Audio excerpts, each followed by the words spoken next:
Hello everyone, praise the lord. ఈరోజు వీడియోలో మనం యేసు ప్రభువు జన్మించడం ద్వారా ఈ లోకానికి కలిగినది ఏమిటి తెలుసుకుందాం.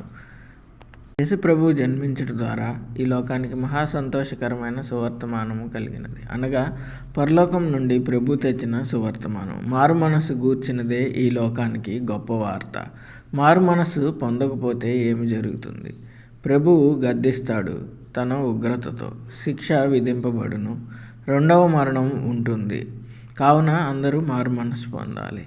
ఎవరికి మారు మనసు అవసరము? ఇశ్రాయేలీయులకు, అన్యజనులకు జీవార్థమైన మారు మనసు అవసరం. ప్రజలందరికీ మారు మనసు అవసరం. అన్ని దేశాల వారికి, అన్ని మతాల వారికి, అందరికీ మారు మనసు అవసరం. మారు మనసు పొందిన వారు ఏమి చేయాలి? మారు మనసునకు తగిన క్రియలు చేయాలి. ప్రభువునందు విశ్వాసం ఉంచాలి. ప్రభువుని మహింపరచాలి. మారు మనసు తగిన ఫలములు ఫలించాలి. నిర్జీవ క్రియలు విడిచి అందరము మారు మనసు పొందాలి. Thank you for watching. Please subscribe the channel.